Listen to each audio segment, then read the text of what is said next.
Donc, pour continuer notre soirée avec le deuxième cours, et on va finir par là, ça sera maintenant le constructeur. Que j'ai voulu toucher avant, mais je n'ai pas, voilà, je devrais éliminer ça pour qu'on puisse toucher maintenant les constructeurs eux-mêmes. Maintenant, vous voyez ici comment on voulait appeler ici, vous voyez quand j'avais appelé ici double clic et je disais cet nom ici. Je voulais passer le nom ici. Vous voyez? Quand je faisais le center directement ici. Alors, pour peut-être ne pas se répéter comme ça, on a eu aussi à utiliser, on a justement ce qu'on nous donne, ce sont des constructeurs. Les constructeurs permettent à ce que, dès que on va appeler ta classe, il va construire ta classe. Parce que comme on a vu, imaginez que ceci n'existait pas. Je commande ça, je commande ceci. Imaginez qu'on n'a pas tout le temps, on n'a pas justement le temps d'écrire les sets, tout ça, tout ça. Maintenant, on accède, laisse-moi effacer aussi ici. On a juste appelé nos fonctions ici. Ok, on a juste appelé nos humains ici, nos personnes ici. Et directement, on a run les codes, on a exécuté les codes. On aura une erreur. Et là, le problème, c'est on a une erreur, bien sûr, mais pourquoi? Parce que la classe n'est que un plan sans être construit. Donc, un peu comme si on t'a payé pour me remettre ma maison. Bon, tu as fait un très, très bon plat, mais après, donc, ton plan n'a pas de, genre, ton plan n'a pas de construction. Donc, ça veut dire, on n'a pas construit des maisons. Qu'est-ce qui va se passer? Il y aura une erreur parce que je n'ai pas de maison. Pour le faire, justement, on a ce qu'on appelle des constructeurs. Alors, le constructeur s'écrit comment? Le constructeur s'écrit, tu appelles juste la personne qui est le nom de la classe qui est ici. Puis, entre parenthèses de cette classe, on va maintenant passer euh, un mot qui est this, OK? Point, âge, vous voyez un peu? Ça va accéder directement à ceci. Je dis this point. Non. euh, Pourquoi j'ai tout ça? Je peux couper seulement. Je peux juste garder un seul. Comme ça, on n'a pas. Ok, laisse-moi. Pourquoi? Il y a quelle erreur ici? Ah, ok, ok, ça va venir. Donc, je dis this nom, this name et this sex. Donc, ça veut dire quoi? Si je passe ça comme ça, rappelez-vous, c'est un peu comme le paramètre des fonctions. Si quelqu'un vient utiliser les fonctions, c'est comme le paramètre. Dès qu'on va appeler ma classe, ça va lui obliger de passer le nom de la personne. Vous voyez un peu l'idée derrière les constructeurs. Les constructeurs permettent à ce que tu ne vas pas appeler une classe sans construire la classe. Donc, dès que tu appelles, on te dit construis-moi, s'il te plaît. OK? Donc, ici, ce qui sera magnifique, c'est quoi? C'est dès que tu as appelé, vous voyez qu'il y a une erreur ici qui fait. Il y a des erreurs qui se déclenchent ici. Il y a des rouges, rouges, rouges partout ici. Mon code ne peut même pas s'exécuter à cause de ça. Si vous regardez, même ici dans l'éditeur, ça signale une bande rouge. Donc, ça veut dire, dès que je vais appeler la personne, je dois déjà dire quel est son nom. Donc, la première valeur, c'est le nom. La deuxième valeur, c'est l'âge. Et la troisième valeur, c'est sexe. Même chose ici que je dois faire. Vous voyez maintenant que je fais ça, c'est fini. Donc, même chose, je dois faire ça ici pour les trois classes.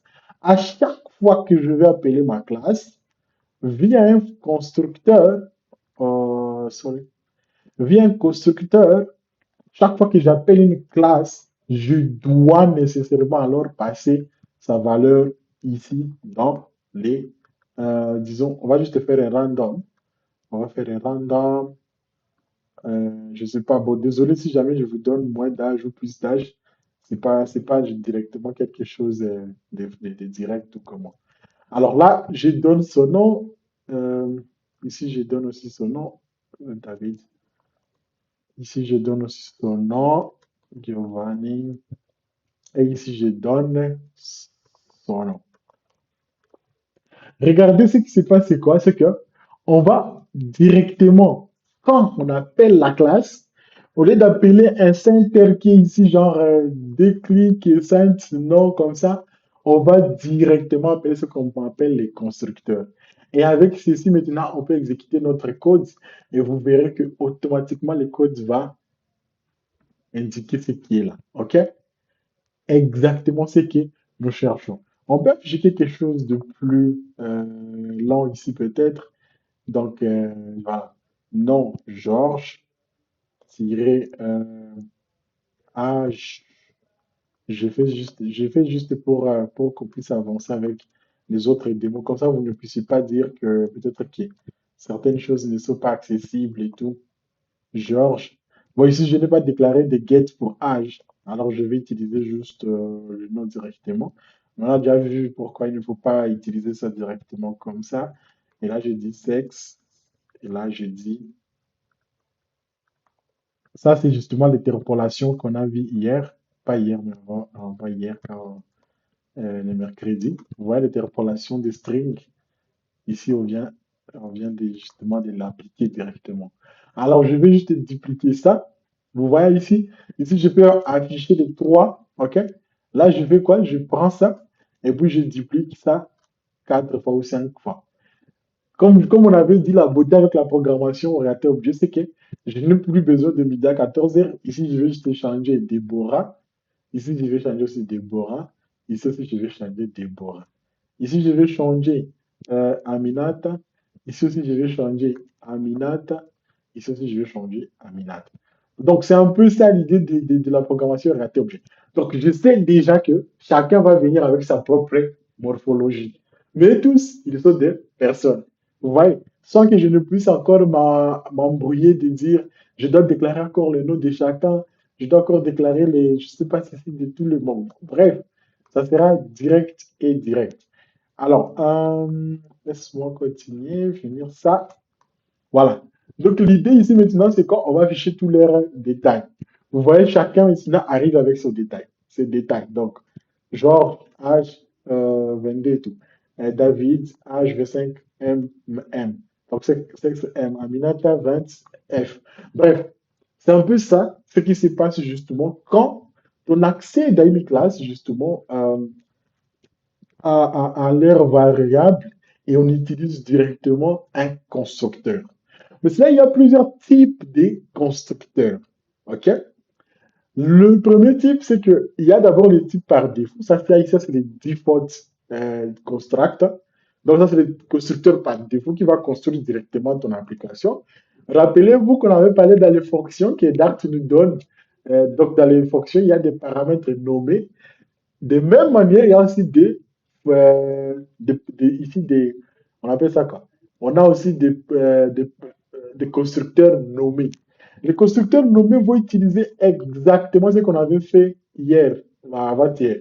Ça va maintenant avoir ce qu'on a mis. On va mettre accolades et à plus de this, on va ajouter notre mot, notre famille required. Pour dire non, non, ceci est requis. OK? Donc, quand tu vas appeler ça, ça sera requis. Alors, maintenant, la beauté avec les noms, donc les constructeurs nommés, ça vous permet d'avoir ceci. Vous voyez, non? Maintenant, c'est plus beau, en fait. Maintenant, on sait qu'est-ce qu'on passe, en fait. Avant, au passé seulement, tu pouvais aussi te tromper parce que si jamais tu n'as pas ça comme ça, tu peux faire passer, par exemple, 22 avant et ça va te créer des erreurs. Mais ici, maintenant, avec le nom, vous voyez que ça nous donne quelque chose de beau. On a la possibilité de voir, ah, ici, ça c'est ce que je viens de passer, et ici, c'est le nom que je viens de passer, ici, c'est celui que je viens de passer. Mais ça, la beauté avec les constructeurs nommés, c'est quoi? C'est que on a la possibilité justement d'avoir on peut même mettre l'âge avant. Il n'y a pas de problème vraiment. Tout est OK pour l'âge. On peut mettre un nom ici, puis on met sexe ici. OK? Même chose, on peut faire ici. Ici, on peut faire passer même sexe avant. Ici, on met âge après. Ici, on met nom à la fin. Avec le constructeur nommé, on n'a pas besoin de respecter les places comme on avait Giovanni, 19, machin. Non. On peut ici, par exemple, commencer dans notre cas ici, par exemple, avec. Ouais, on peut garder juste un nom. Ici, on peut mettre sexe directement à M et âge à 19. Bref, ce qui est magnifique avec les constructeurs Nommer, c'est quoi? C'est que vous avez une beauté, vous savez ce que vous mettez. Et vous n'avez pas besoin, vous n'avez pas l'obligation de mettre une valeur quelque part. OK? Donc, vous pouvez mettre ça à la troisième position, à la troisième position, à la quatrième position, comme vous voulez. Mais respectez une chose, respecter le place des choses. Alors, regardez une chose que j'ai eu à faire ici pour que vous puissiez voir, c'est que on peut exécuter ceci et regardez ici. Non, au niveau de David, c'est M. Pourquoi? Parce qu'on avait fait une erreur. On a dit sexe, on n'a pas fait une erreur, bon, moi j'avais fait avec, je savais. Mais ici, on dit quoi? Sexe, David. Donc, David devient sexe, alors qu'après, on veut que ceci soit un nom. Alors, pour éviter ça, justement, il faut utiliser les nommés, des variables nommées, comme ça, quand la personne code, toi-même, quand tu codes, tu sauras, ah ouais, ici, je vais passer maintenant sexe. Même si je le passe en premier, mais je passe d'abord sexe. Ça ne sera pas un autre truc qu'on va passer. Et donc, maintenant qu'on a déjà rendu ça, on verra notre liste encore claire et propre. Vous voyez un peu l'idée des constructeurs.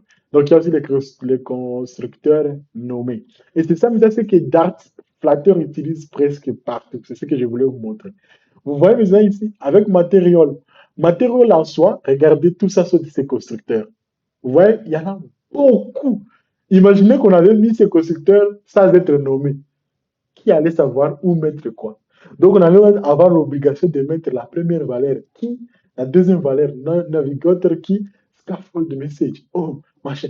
Imaginez, il y a des widgets à Flutter qui ont des fois 20, 30, 50 propriétés à passer.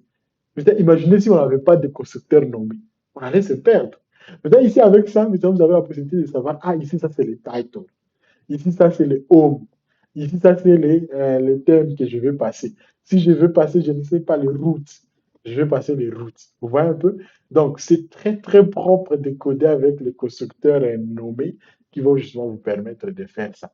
Là, c'est juste un exemple de montrer justement ce que nous faisons ici, où est-ce que ça nous rattrape dans Flutter. OK? C'est pour cela que nous devons les apprendre ici. Puis après, dans Flutter, ça sera vraiment, vraiment facile d'apprendre Flutter si vous comprenez bien Dart. Voilà un peu un autre groupe de constructeurs. Mais maintenant, des fois, on n'a pas juste besoin que les constructeurs soient toujours requis. Imaginez que vous travaillez pour, disons quoi, vous travaillez pour une application et que ça va être donné dans une école, par exemple, primaire des garçons. OK? Il y a des écoles primaires des garçons. Alors, vous vous dites que, bon, OK, comme c'est l'école primaire des garçons, en vrai, même s'il y aura d'autres sexes, mais peut-être que on n'aura pas toujours besoin que les sexes soient, disons, bah, je sais pas, on n'a pas besoin de passer les sexes deux fois. On sait que la plupart des élèves seront des hommes. Alors tu peux créer ce qu'on appelle la valeur par défaut. Comme ça, le sexe ne sera pas requis. Ça ne va pas obliger. C'est parce qu'ici, si par exemple j'efface les sexes de Georges, vous verrez qu'il y a une erreur qui se déclenche ici. On se dit non, non, non, non, non, Georges est requis. Donc ça ne parle pas Georges est requis, mais le nom ici est requis. Alors, maintenant, comme on a des constructeurs, c'est maintenant ce que je voulais vous montrer avant, on peut utiliser justement des final. Et voilà maintenant là où on a commencé. Avec les final, ça va nous permettre de sécuriser nos, euh, nos variables. Vous voyez, on ne va plus set les notes comme ça, mais on va juste set ça uniquement par le constructeur. Et si on doit créer un getter pour ça, on va aussi créer d'une autre manière comment get ça et continuer la suite. Donc ici maintenant, on a déjà fini avec les sets. Je vais juste commenter pour ne pas avoir de problème. Maintenant, on peut rendre ceci des final. Une fois que c'est un final, on sait que dès que ici c'est un final, donc le sexe peut ou ne pas être requis. Mais maintenant, comme si jamais ce n'est pas requis, on doit alors passer sa valeur par défaut. Rappelez-vous de notre calculatrice qu'on avait dit, si le dénominateur n'est pas requis, on passe par exemple 1. Si la deuxième valeur n'est pas requis, on passe ici. Alors, dans notre cas ici, je disais, on a relancé notre application dans l'école des garçons. Si le sexe n'est pas requis, donc si le sexe n'est pas passé, par défaut, donner le sexe M. Vous voyez l'idée derrière ça. Donc, ça veut dire quoi? Maintenant, ici, il n'y aura plus d'erreur. Georges n'a pas de sexe. Mais regardez, il n'y aura pas de différence. Pourquoi? Parce que on va juste imprimer la même chose. Il y aura déjà sexe M. Pourquoi sexe M alors que je n'ai pas passé ici? Parce que j'ai dit que par défaut, si ce n'est pas requis, alors passez lui la valeur M. On se comprend un peu. Ça, c'est une autre chose qu'il faut noter sur les constructeurs. Donc, on peut aussi créer des constructeurs sans demander aux gens d'obligatoirement mettre ça. Et c'est aussi la même chose, toujours notre exemple d'afflateur qui existe. Par exemple, un material app, comme j'ai dit, vous voyez, il y en a beaucoup, il y a beaucoup de constructeurs ici. Mais qu'est-ce qui se passe? C'est que on ne met pas tout. Mais si tu enlèves certains, comme par exemple les home, euh, je ne sais pas si c'est le home qui est requis, malheureusement, il n'y a même rien qui est requis. Donc, tout ce qui est dans Material est gratos. Pas gratos, mais ça veut dire quoi? Est optionnel. Donc, même si tu ne passes pas, Material va s'exécuter. Comment on a fait ça? On a justement passé des variables non requis. Ici, par exemple, je vais prendre un endroit où il y a quelqu'un qui est requis. C'est par exemple ici, non, ça, ce n'est pas requis. Tous ces machins ici ne sont pas requis. Je ne sais pas si tous ces constructeurs ici ne demandent pas des choses de requis, malheureusement. Bon, bref, il n'y a pas de problème. Bon, ça c'est des. Ça c'est des. Ah, ok. Par exemple, ici. Ça, c'est un bouton à flatteur, ok? Ça, c'est un bouton. Ce bouton ici, c'est une classe, ok? Vous voyez, c'est une classe. Quand on l'appelle directement, il faut initialiser ses valeurs. Mais il y a une valeur de cette classe qui est requis. On peut supprimer les deux ici. Vous voyez qu'il n'y a pas de problème. Pourquoi? Parce que voilà, ce ne sont pas des paramètres requis. Donc, le constructeur n'est pas requis dans ce cas ici. Mais si tu supprimes celui-ci, ça devient une erreur. Pourquoi on a mis ça? Parce qu'au D, c'est un bouton. Tu ne peux pas appeler un bouton que tu n'as pas donné. Il va être utilisé pour quoi? Donc, on a dit on pressed, qui est quand on va cliquer dessus. Comme c'est un bouton, alors l'effet de cliquer doit être obligatoire. OK? C'est exactement ce qu'on peut faire ici. Par exemple, ici, on se dit, c'est une personne. Quand c'est une personne, c'est obligatoire de donner son nom. On ne peut pas mettre le nom soit optionnel. Non, le nom obligatoirement. L'âge, je peux dire, OK, l'âge peut être aussi optionnel. Ça peut venir qu'on n'ait pas besoin de passer l'âge de la personne. Vous voyez un peu? Mais maintenant, ici, on va obligatoirement avoir justement l'âge de la personne. On va aussi obligatoirement avoir le nom de la personne. Mais pour le sexe, on n'a pas utilisé le mot required. Mais là, on a fait quoi? On a passé quand même sa valeur par défaut.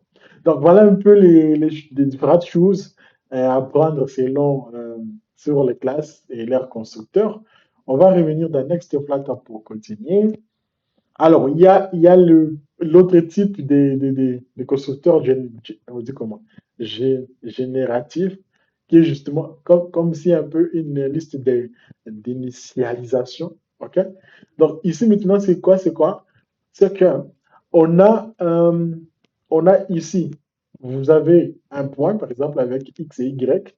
Vous avez ce double qui est les distance from origin. Maintenant, les double ici, les double qui est distance from origin est justement la somme de ces. On se comprend. Je vais faire ça ici. Je vais créer une classe simple. Imaginez que nous avions une classe.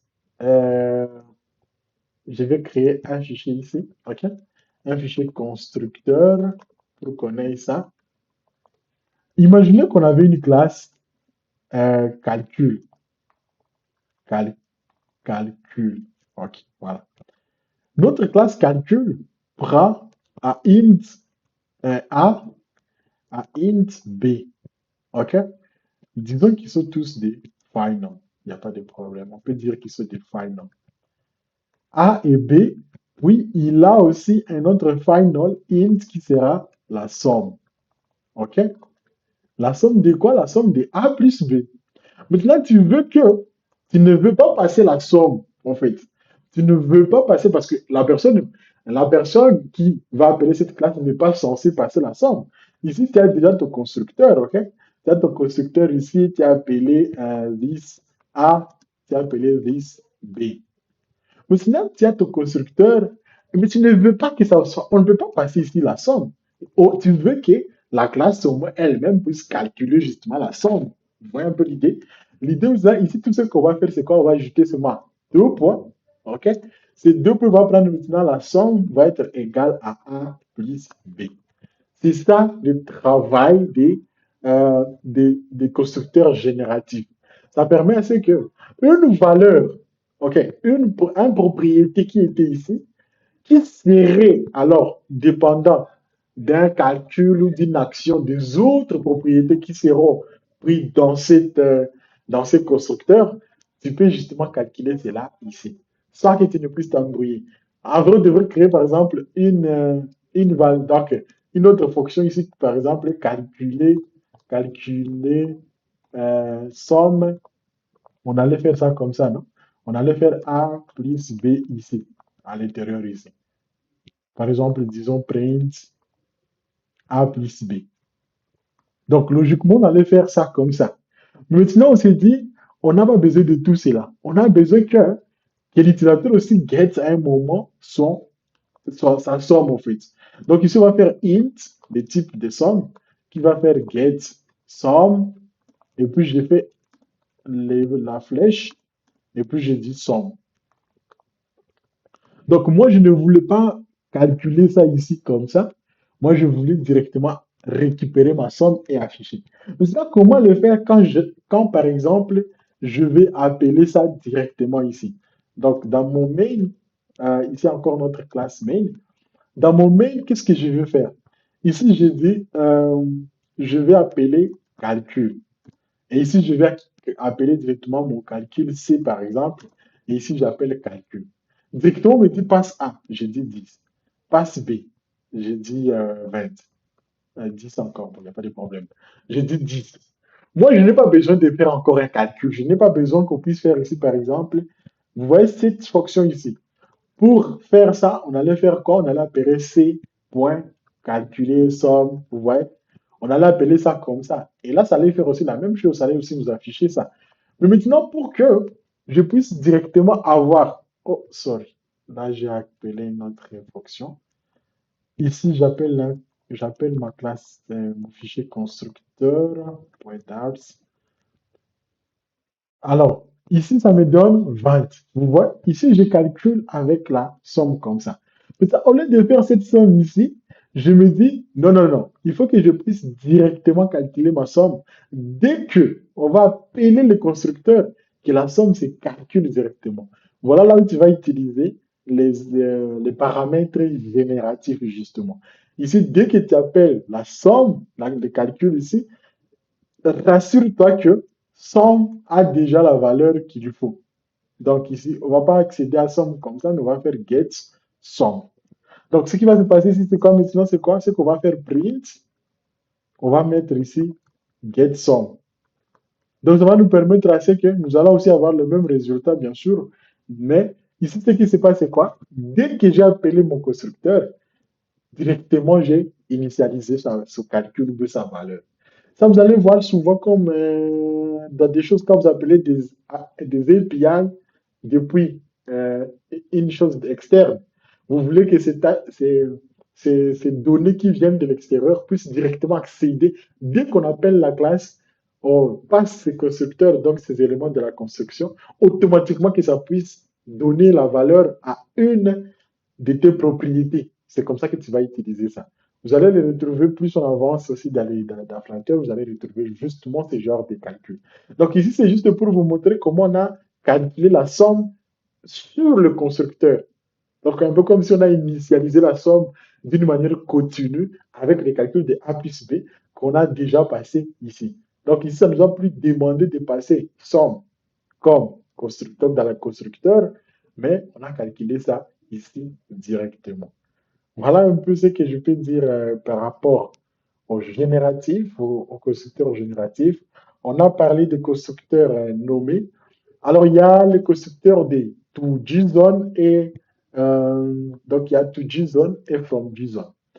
Ces constructeurs permettent à ce que tu puisses transformer ta classe à des choses, à ce type de données qu'on appelle JSON. Un JSON est très, très important dans la vie des développeurs, dans notre vie courante, en fait, parce que je voyais une vidéo comme ça sur les réseaux récemment où une femme est venue pour voir, il a dit, et tu comprends ça? Et il a posé à son mari qui était un programmeur. Et le mari a dit, oui, ça c'est du JSON. Il a dit, qui est JSON? Bref, c'est un peu comme le nom de quelqu'un, JSON, et JSON, machin, tout ça. Mais en vrai, un JSON, justement, un type de données qui est presque international, qu'on utilise dans plusieurs choses, dans les datasets, quand on veut communiquer avec les API, les bases de données, bref, plusieurs endroits, vous allez retrouver les JSON.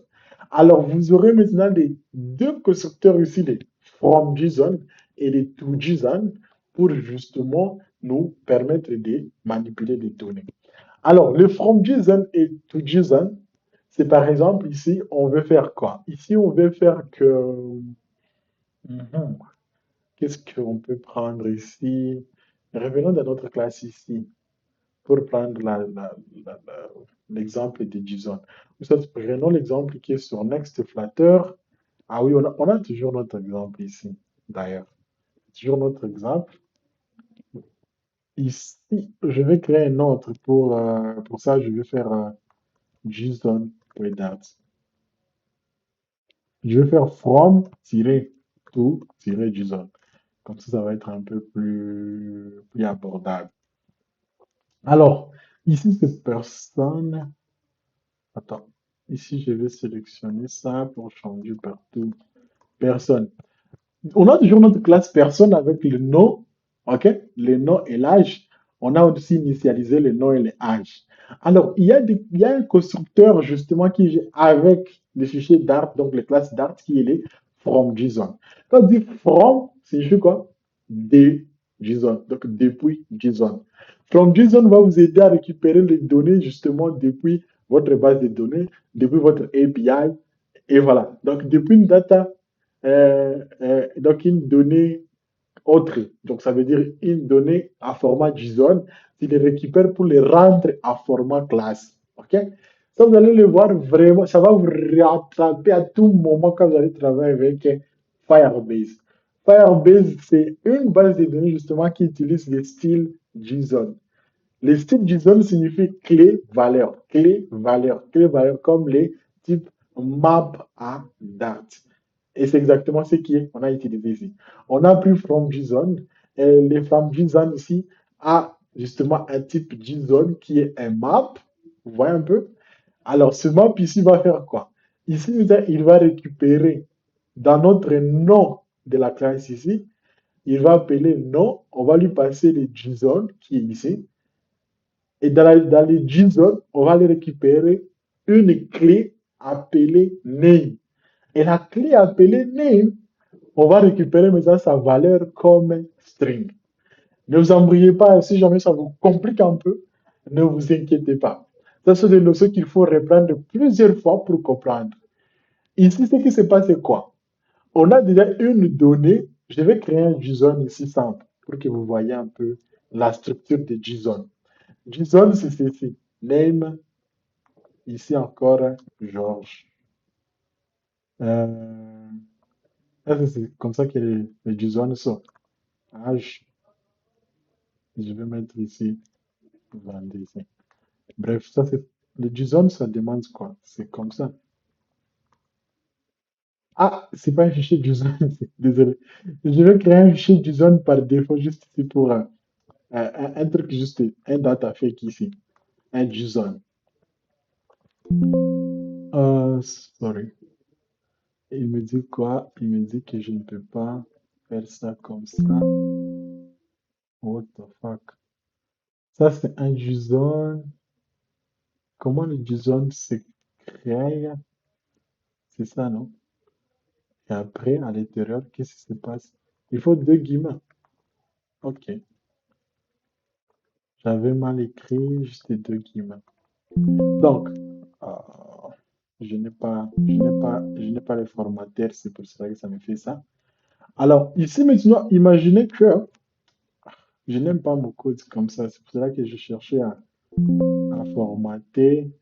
Malheureusement, il est là. Voilà. Voilà. Donc, mais sinon, ici, c'est ça qu'on appelle un JSON. Donc, les bases de données, les API, ils sont constitués des données qui sont comme ça. Mais quand, comment Dart, tu ne vas pas utiliser ces données comme ça? Qu'est-ce que tu vas faire? Tu vas appeler ici le from JSON. OK? Le from JSON va te permettre justement de transférer.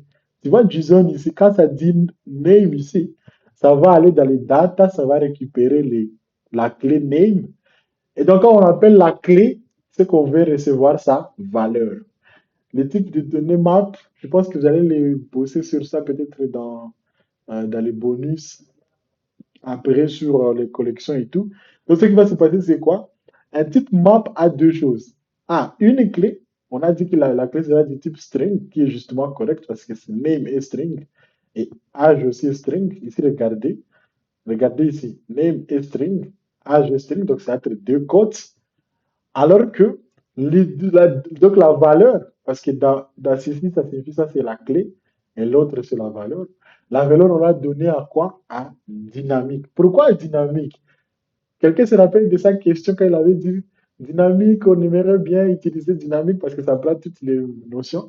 Pourquoi? Parce qu'on sait que, regardez ici, la même clé, donc la même donnée, a comme valeur deux fois string, deux fois int, des fois ça peut être aussi double, ça peut être aussi bool. Voilà pourquoi on a dit que la valeur ici doit être dynamique. Comme ça ne va pas nous créer des erreurs. Mais c'est pour que notre code ne puisse pas avoir des erreurs quand il va récupérer, parce qu'on sait que tout l'âge qui va venir de la base de données, alors là, il faut se rassurer, tout l'âge qui va venir de la base de données sera un int. Ce qui va se passer, c'est quoi? C'est que on va justement avoir ici à dire as int. Quand on dit as int, signifie quoi? On récupère la valeur de âge qui est ici, âge 22. On prend ici dynamique, parce que ça vient comme dynamique, on les convertit à int. Comme ça, mon âge qui est ici, qui est int ici, ne puisse pas béguer, parce que lui, il va avoir un dynamique, et donc il peut avoir un problème si jamais la valeur ici n'a pas été bien, on dit comment, convertie. Voilà pourquoi on utilise justement ces différentes choses. Donc, comprenez que les JSON sont comme ça. Les JSON, il y a des très très longs. Vous pouvez voir d'autres JSON, ils sont des milliers de données comme ça. Mais maintenant, tous, ils ont la même chose. Ils ont toujours un name. Donc, ils ont même la clé, même clé, même clé, même valeur. Alors, ici, ce que tu vas faire, c'est justement ça. Tu vas juste appeler la clé, et transférer ça à ta donnée qui est ici. Donc, ici, c'est une transformation de JSON from JSON to Flavas ou bien to Darts. Et ici, il y a to JSON. Donc, si maintenant, tu prends ton map ici et tu le remets à JSON. Ici, regardez, on a pris exactement ceci. On a pris exactement ça seulement. OK? On est venu le mettre ici. On est venu le mettre ici exactement. Mais la partie de nom, on passe notre variable name. Et la partie de âge, on passe notre variable âge. Voilà un peu comment les to JSON fonctionnent. Et ça, c'est le from JSON. Donc, celui-ci va faire assez que tu puisses donner à la base de données tes données. Parce que tu ne vas pas donner à la base de données les données ici. Il ne connaît pas string, il ne connaît pas les strings comme ça, il ne connaît pas les int comme ça, non. La base de données n'a pas tous ces machins. Lui, il connaît juste qu'il faut valeur 1. Donc, il connaît qu'il faut clé, valeur, clé, valeur, clé, valeur. Et donc, c'est rassuré avec ça. Mais quand tu travailles avec ceci, faut te rassurer juste que les clés ne sortent pas. Parce que si seulement tu changes juste ça comme ça, c'est fini. Tu ne vas plus jamais retrouver cette valeur ici. C'est ça une des choses qu'il faut noter quand on travaille avec les JSON et tout ce qui va avec. Donc ça c'est par rapport à ces constructeurs. Comme je dis, quand vous allez venir sur Dart, sur Firebase, on va beaucoup travailler avec ça. Pour l'instant, peut-être c'est difficile de l'appliquer directement, mais on peut l'appliquer à la fin quand on va peut-être intégrer l'API. Vous allez voir comment on peut appliquer ceci pour intégrer justement, pour convertir les données de l'API comme les météos, température et tout. Quand les API nous donnent ça depuis Ethernet, ça vient justement sous format JSON comme ça. Et de l'autre côté, pour récupérer la valeur, ça viendra ici, tu vas transformer ça en ceci. Même les IA, même Gemini, même ChatGPT, ils ne répondent pas avec les valeurs claires, non. Ils répondent toujours sous format JSON.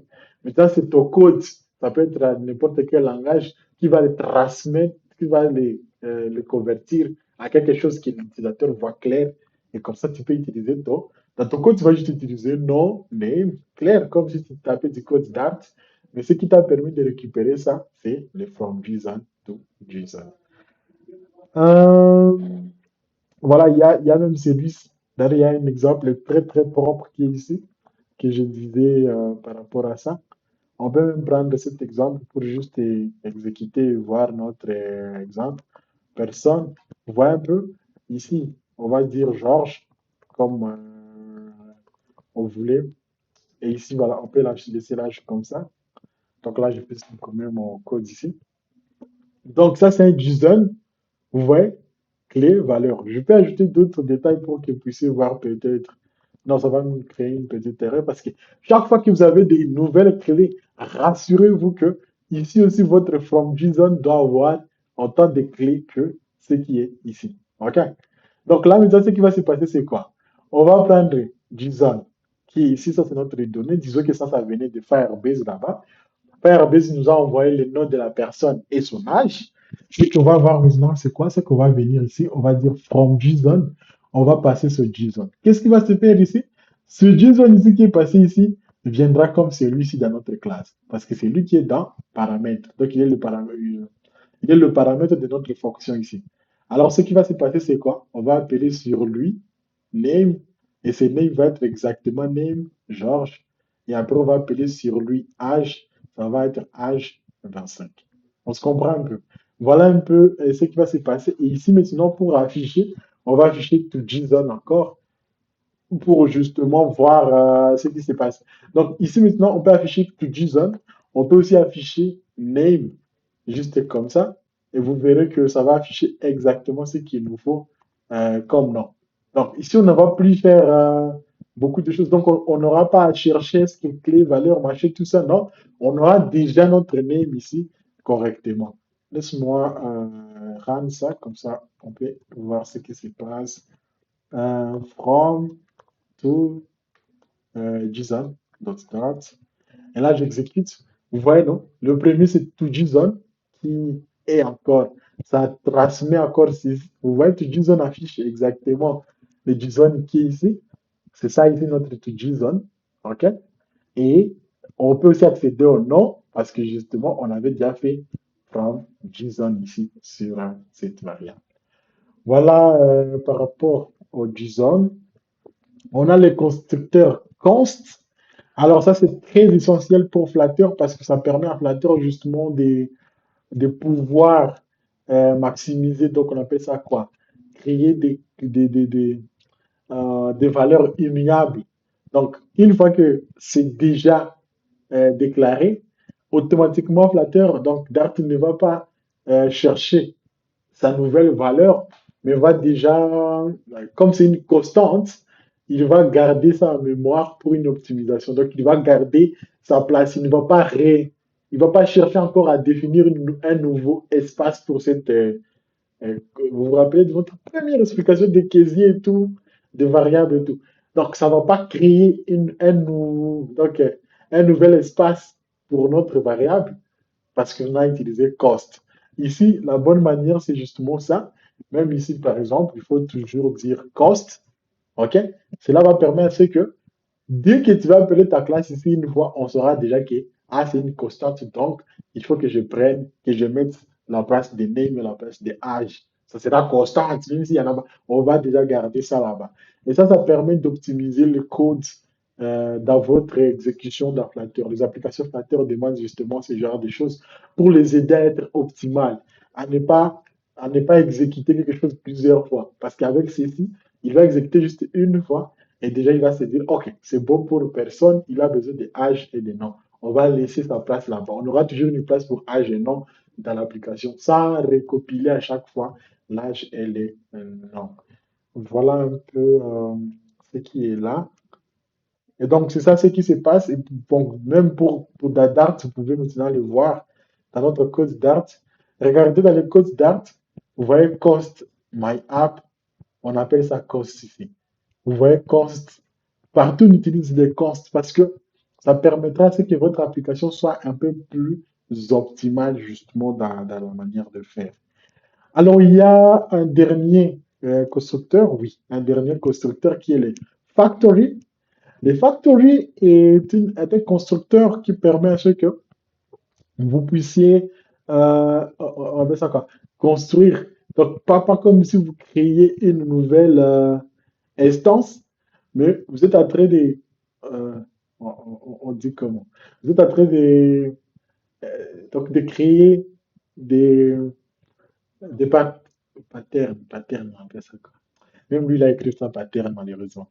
Donc, c'est comme si vous créiez des types de retours que votre application doit retourner. Pas votre application, mais votre classe doit retourner. Ici, par exemple, vous pouvez voir que il a dit qu'il y a app config, les statistiques, donc les stats ici, les stats config, c'est l'instance justement de la configuration. Alors ici, on dit quoi? Factory, dans la partie factory. Quand on va appeler justement la partie factory ici, qu'est-ce qu'on va faire? On va passer justement l'API, donc les strings de l'API. Et ici, on va déclarer l'instance. Si jamais il y avait déjà un truc ici, comment je vais dire? Si jamais on appelle l'instance et que vous vous rappelez de notre signe ici, si jamais il n'est pas nul et tout ce qui va avec, on récupère celui qui est ici. Mais sinon, on peut passer ça et on retourne justement ça. Le factory va juste te permettre de ne pas toujours créer une nouvelle valeur de votre classe. Les factories, vous allez aussi les rencontrer justement quand vous allez travailler avec Firebase. C'est là où vous aurez des exemples un peu plus concrets de comment on utilise les factories dans des classes qui seront justement ces modèles dans la suite.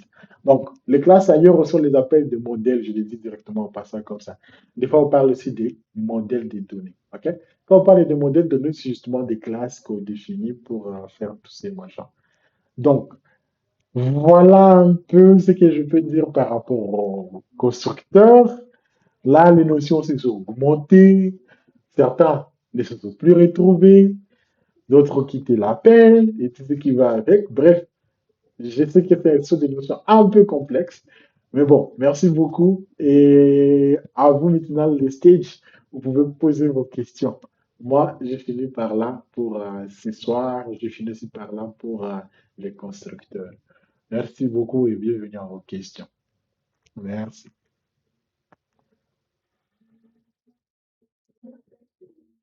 Y a-t-il des questions?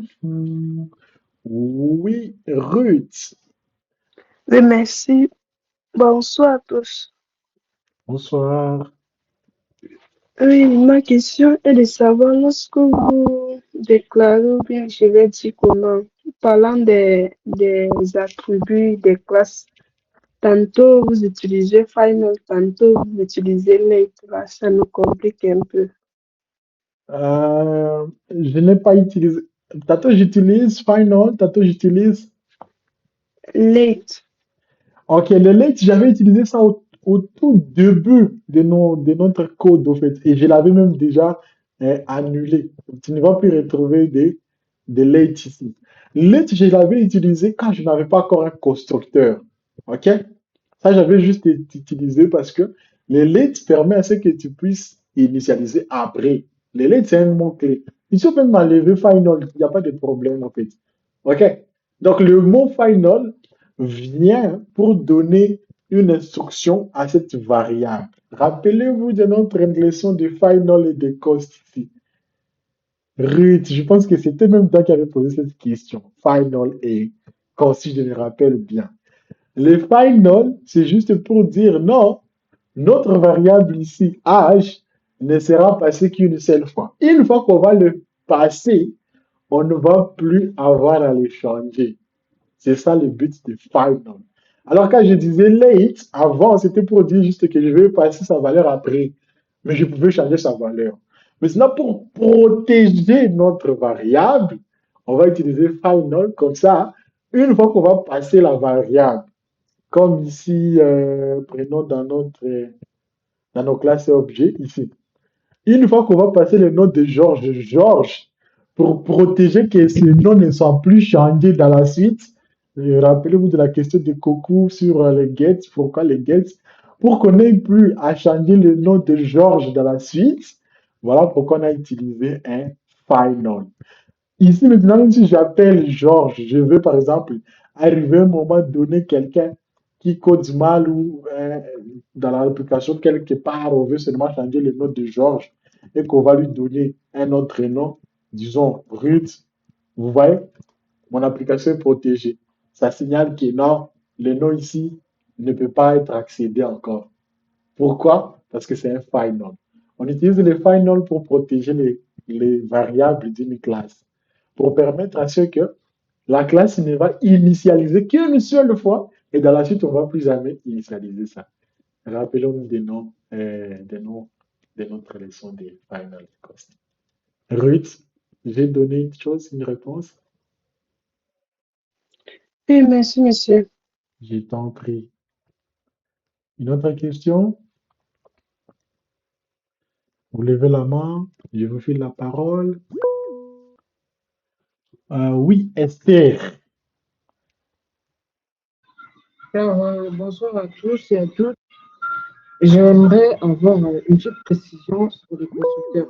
On a eu à énumérer beaucoup de constructeurs ici, et à un moment donné, on va dire que c'était beaucoup, enfin, c'est quand même beaucoup d'informations d'un coup. Est-ce qu'on peut faire un débriefing sur l'utilité de chaque constructeur et aussi, est-ce qu'on, lorsqu'on code une application, est-ce qu'on utilise tous les constructeurs qu'on a cités ce soir dans ce code ou bien ça va dépendre de comment est-ce qu'on compte faire les choses? Ok, tu as répondu à ta question. Ça dépend de ce qu'on veut faire. Je suis en train de vous enseigner, je ne suis pas en train de vous dire lesquels on utilise, non. Je suis en train de vous montrer tous les constructeurs qui existent. Pas parce qu'on utilise le tout, non, mais parce que vous allez utiliser l'un ou l'autre selon le cas, ok? Selon vos cas dans vos applications, vous allez utiliser l'un ou l'autre. Mais on peut aussi utiliser plusieurs au même moment, même le tout en un seul endroit. Je vous montre un exemple pour illustrer ça. Ici, on a utilisé quel type de constructeur? C'est le type nommé. Esther, je sais déjà que tu n'étais pas là à la session passée. Je pense que je ne suis pas wrong, donc je n'ai pas tort, parce que je me rappelle des gens qui je suis dans les mythes. Donc, premièrement, tu auras du mal à bien comprendre ça parce que déjà, tu n'as pas été là pour les fonctions. Déjà, lors des fonctions, on avait appris tous ces machins. Mais sinon, je t'explique. Celui-ci, ce sont des nommés. Les nommés, on les remarque avec, il y a l'accolade, en fait. Ouais. Il y a l'accolade qui entre. Celui-ci, c'est les nommés. Les nommés signifie quoi? C'est simplement qu'on aura ici le nom de la, donc le nom de la variable avant la valeur. OK? Imaginez ici que j'aimerais que le nom ici ne soit pas nommé. Qu'est-ce que je fais? Je l'enlève juste de cette valeur, de cette accolade. C'est ça, une autre. Donc, ça, c'est le paramètre par défaut. Donc, le paramètre qui n'est pas nommé. Alors, une fois que ce n'est pas nommé, tu n'as pas besoin de ces mots required. Vous voyez ce que j'ai fait? J'ai mis this nom dehors, donc en dehors de l'accolade. Automatiquement, ce constructeur devient un constructeur non, donc ça veut dire que ça n'est plus nommé. Ici, regardez, ça me signale qu'il ne reconnaît pas ces noms ici. Pourquoi? Parce que c'est devenu nommé. Vous voyez là, je dois supprimer. Mais maintenant, une fois que tu mets ça comme ça, il faut noter une chose. Toutes les, quand c'est une valeur, donc ça veut dire quoi? Quand c'est un constructeur qui n'est pas nommé, son problème, c'est quoi? Tu dois obligatoirement respecter la place. Donc, ça veut dire que tu avais dit non ici, en premier. Automatiquement, dans ton code ici. Imaginez que les deux premiers ici vont marcher. Pourquoi? Parce que non commence au début. Mais imaginez ici, quand je supprime ça, ça va toujours passer. Mais regardez ce qui va se passer. Donc, je supprime ça. Je supprime celui-ci et je tente d'exécuter mon code. Ça sera pas celui-ci, ça sera classe et objet.dart. Alors, ce qui se passe, c'est quoi? Comme il y a des nommés, il a pris la place des. Donc, le nommé reconnaît que âge, c'est âge, mais tout ce qui ne sera pas nommé sera non.